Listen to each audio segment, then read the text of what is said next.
Baik Bapak Ibu, selamat pagi. Kita jumpa lagi pada saat ini dalam mata kuliah seminar tentang isu-isu desentralisasi. Ya, untuk mata kuliah ini punya beban 3 SKS, di mana mata kuliah ini wajib diambil karena mata kuliah ini sangat berkaitan dengan mata kuliah lainnya. Nah, oleh karena itu, harapan saya di mata kuliah ini sekiranya Bapak Ibu bisa lulus dengan baik, sehingga sangat mempengaruhi ya indeks prestasi secara akumulatif untuk IPK Bapak Ibu Saudara sekalian. Baik, kita lanjut saja. Untuk mata kuliah desentralisasi ini tentunya berkaitan dengan yang namanya otonomi daerah, tidak lepas. Di mana otonomi daerah ini adalah kewenangan daerah otonom untuk mengatur dan mengurus kepentingan masyarakat setempat menurut prakarsa sendiri berdasarkan aspirasi masyarakat sesuai dengan peraturan perundang-undangan. Nah, sedangkan daerah otonom adalah kesatuan masyarakat hukum yang mempunyai batas daerah tertentu, berwenang mengatur dan mengurus kepentingan masyarakat setempat menurut prakarsa sendiri berdasarkan aspirasi masyarakat dalam ikatan NKRI. Nah, dasar hukumnya ada, yaitu Undang-Undang 23 2014 tentang pemerintahan daerah dan juga Undang-Undang 9 tahun 2012 perubahan kedua tentang Undang-Undang pemerintahan daerah itu sendiri, ya. Oke, kita lanjut. Nah, desentralisasi adalah penyerahan wewenang pemerintah oleh pemerintah kepada daerah untuk mengatur dan mengurus urusan pemerintahan dalam sistem NKRI. Nah, oleh karena itu, otonomi daerah tidak bisa dipandang hanya semata-mata saja sebagai hak dan kewenangan, tetapi lebih merupakan kewajiban dan tanggung jawab, sehingga bagi daerah dituntut untuk mengembangkan dan meningkatkan SDM kelembagaan, ketataraksanaan, kualitas personil birokrat, kelihatan organisasi, dan kecanggihan administrasi. Itulah sementara kita akan pelajari apa tujuan-tujuan daripada otonomi daerah itu sendiri, ya, akan terjawab. Kita lanjut dulu. Nah, ada 4 daerah yang diberikan oleh pemerintah ya sebagai daerah otonomi khusus. Yang pertama Provinsi Papua Barat, Provinsi Nangro Aceh Darussalam, Provinsi Daerah Khusus Ibu Kota Jakarta, dan Provinsi Daerah Istimewa Yogyakarta. Ya, tentunya akan timbul pertanyaan, kenapa mereka diberikan otonomi daerah khusus? Ya, secara historis kita lihat Provinsi Papua Barat merupakan provinsi yang sangat memberikan kontribusi besar kepada negara, ya, dalam kegiatan-kegiatan di mana adanya pemberdayaan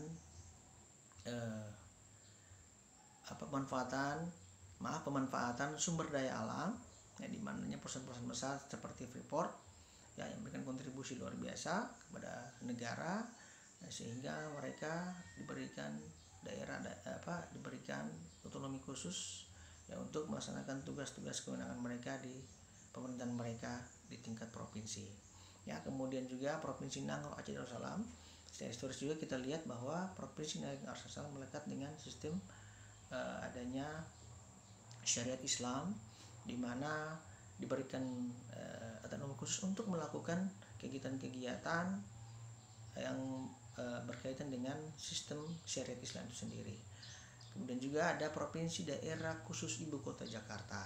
Nah, kita tahu bersama Provinsi Daerah Khusus Ibu Kota Jakarta ini merupakan pusat ibu kota negara, di mana di sana terpusat semua pemerintahan, ada beberapa macam kementerian, ya, kemudian kegiatan-kegiatan lain yang dimana dipusatkan di ibu kota Jakarta, sehingga daerah ini diberikan otonomi khusus untuk melaksanakan tugas atau urusan-urusan pemerintahan mereka. Kemudian juga Provinsi Daerah Istimewa Yogyakarta. Secara historis kita lihat bahwa Provinsi Daerah Istimewa Yogyakarta ini sangat melekatnya budaya keraton.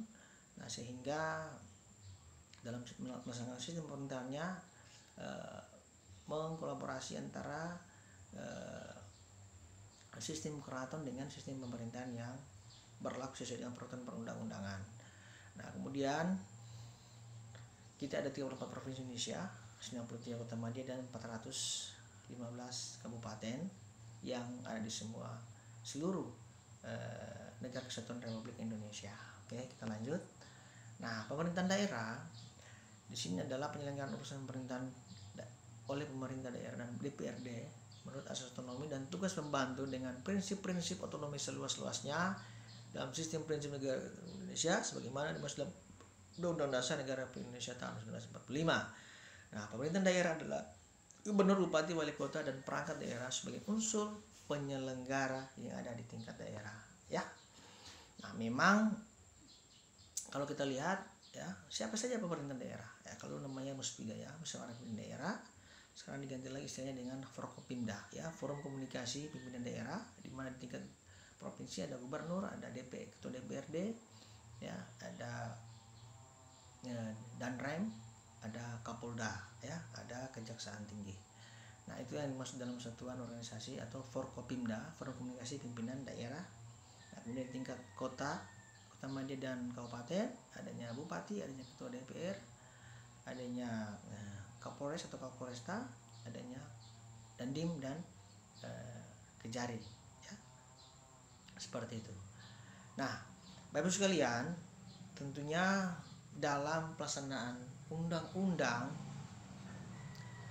di daerah ada kita juga harus melihat bagaimana perimbangan keuangan antara pemerintah dan pemerintahan daerah. Nah, perimbangan keuangan ini suatu sistem pembagian keuangan yang adil ya, proporsional, demokratis, transparan, bertanggung jawab dalam rangka pendanaan dan penyelenggaraan desentralisasi dengan mempertimbangkan potensi, kondisi dan kebutuhan daerah serta besaran pendanaan penyelenggaraan dekonsentrasi dan tugas pembantuan.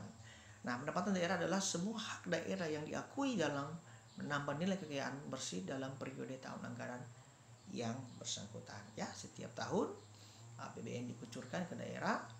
Nah, sehingga daerah harus memprioritaskan ya dana-dana tersebut melalui paripurna di tingkat DPR provinsi maupun tingkat DPRD kabupaten dan kota.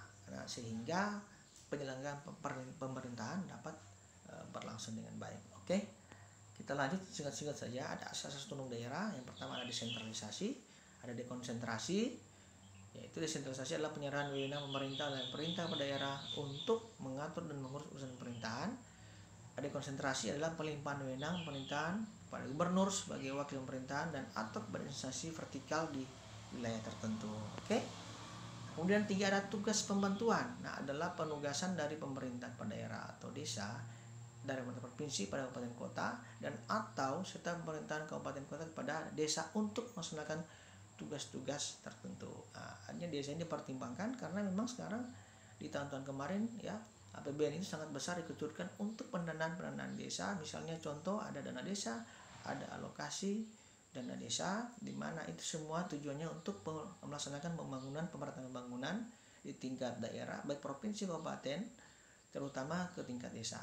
Nah, sehingga pemerintahan Jokowi mengedepankan bagaimana pemerataan pembangunan atau peningkatan pembangunan melalui daerah, mulai dari tingkat desa, kecamatan sampai tingkat kabupaten dan kota dalam sebuah provinsi. Oke, Bapak sekalian, singkat-singkat saja, nanti materinya akan saya lanjutkan lagi di pertemuan berikut ya. Terima kasih dan mohon maaf jika ada kekurangannya. Segera masukan dan saran ya atau pertanyaan bisa disampaikan di grup ya. Sampai sini dulu. Selamat pagi.